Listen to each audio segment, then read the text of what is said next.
میں یہ کہہ رہا ہوں کہ جو آپ نے آگ کو اکٹھا کیا ہوا ہے جس کی وجہ سے وہ واقعات ہو رہے ہیں جو ہم دیکھ رہے ہیں, حرام ریلیشن شپس ہو رہے ہیں, اللہ معاف کرے, to the point of pregnancies and abortions and death, and then all of these. آپ کو پتا ہے, مجھ سے بہتر جانتے ہیں آپ لوگ, کتنے عجیب و غریب حالات یونیورسٹی میں آئے دن آتے رہتے ہیں, you know. And so those issues they destroy homes, گھر تباہ ہو جاتے ہیں, فیملیز برباد ہو جاتی ہیں, یعنی people go into mental states of depression. آپ نے بتایا یو میٹر میں لوگ آتے ہیں, کرائسس میں آتے ہیں. میرا ان باکس اگر آپ دیکھیں, more than half the comments I get, the questions I get are all about haram relationship, how to end a haram relationship. حرام ریلیشن شپ میں ہو گیا, ہارٹ بریک ہوا ہوا ہے, پڑھائی میں دل نہیں لگ رہا, I want to leave everything, I want to kill myself, I want to commit suicide, my boyfriend is blackmailing me with my pictures, وہ میرے نیوڈز جو ہے وہ لیک کر دے گا, یہ ہو جائے گا. مطلب there is a plethora of problems جو کہ اس سے کریٹ ہو رہے ہیں.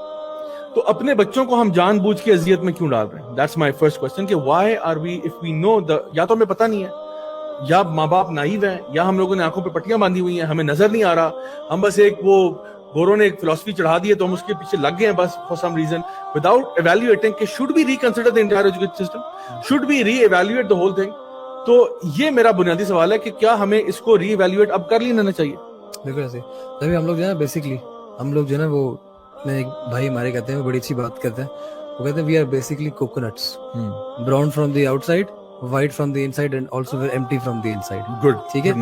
تو ہم لوگ کیا کر رہے ہیں, بیسکلی گورا جو کام کرتا ہے نا, ہم سوچے سمجھے بغیر اتنے کمپلیکس کے شکار ہیں, اس چیز کو اپنا لیتے ہیں, اس کے بعد وہ اس چیز کو چھوڑ دیتا ہے, وہ اگلی چیز پہ چلا جاتا ہے. ہم 10 سال اسی چیز پہ رہتے ہیں, پھر دیکھتے ہیں یار گورا تو وہ کر رہا تھا, پھر اس سسٹم پہ جاتے ہیں. ٹھیک ہے, اور اتنے کمپلیکس کے شکار ہیں, پھر اس چیز کے سمراج جب ہماری سوسائٹی میں آئے تھے, حالانکہ عقل مند تو وہ ہوتا ہے جو دوسرے کے حالات سے سیکھتا ہے, وہاں پہ حالات خراب ہوتے ہیں, بجائے اس کے اس سے سیکھ کے آپ اس کی طرف جائے ہی نا, آپ وہی چیز جو ہے وہ اپناتے ہیں اور پھر نقصان اٹھاتے ہیں. اور حالانکہ ہمارے پاس اتنے ہولسٹک قسم کی معاشرتی نظام ہمارے پاس موجود ہے, ٹھیک ہے, ہمارے پاس ریویلڈ نالج اتنا خوبصورت موجود ہے کہ ہمیں سوچنے کی ضرورت بھی نہیں ہے, جو کہ آبجیکٹیو نالج ہے, جس کے اندر کسی بندے کا اوپینین نہیں ہے, وہ کسی فلاسفر کی بات نہیں ہے وہاں پہ, وہ اس کی طرف سے آ رہا ہے. وی آل نو ہو از العلیم, who has the complete knowledge of everything. لیکن ہم نے اس سسٹم کو چھوڑ کے ہم نے اس گورے کے سسٹم کو اپنانا ہے. اس کے پیچھے بے شمار ریزنز ہیں, لیکن جب تک ہم نقصان نہیں اٹھاتے, وہ نقصان ہم اٹھانے کے بعد ہمیں احساس کرتے ہیں کہ نہیں, اب اس سسٹم کو ہمیں چھوڑ دینا چاہیے. اور اس کے پیچھے جو ایک بنیادی ریزن ہے نا, وہ آپ کو اکثر لوگ کہتے ہوئے ملیں گے, جس کے پیچھے یہ کہ جی جو آپ کہتے ہیں the prosperity argument جس کو کہتے ہیں, جی کیونکہ وہ کامیاب ہیں, کیونکہ وہ کامیاب ہیں اس لیے ہم ان کا سسٹم اپنائیں گے. ٹھیک ہے, حالانکہ ہماری کامیابی کی ڈیفینیشن ہی فلاڈ ہے.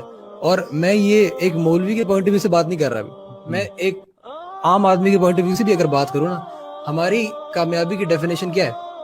پیسہ, فیم. اگر کوئی بندہ کہتا ہے نا کہ ہم یونیورسٹی میں اپنے بچوں کو اس لیے بھیجتے ہیں تاکہ وہ کوالیفائڈ ہو جائیں, تو ہی از لائنگ. ٹھیک ہے, آپ کوالیفیکیشن کو رسپیکٹ نہیں کرتے, یو رسپیکٹ منی.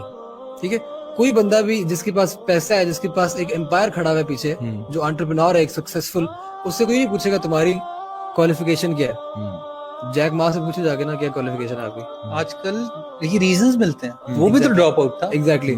تو واٹ ول آئی ڈو, تو وہ آپ جو ہے بیسکلی اپنے بچوں کو بھیج اسی لیے رہے ہیں اس سسٹم کے اندر, بیکاز یو ایکسپیکٹ کہ وہ اچھا ایجوکیشن کے بعد ایک اچھی نوکری کرے گا, پھر وہ امیر ہو جائے گا, پیسے کمائے گا. وہ دین کی بات پھیلانا صدقہ جاریہ ہے. ثواب کی نیت سے ویڈیو کو شیئر ضرور کیجیے. جزاک اللہ.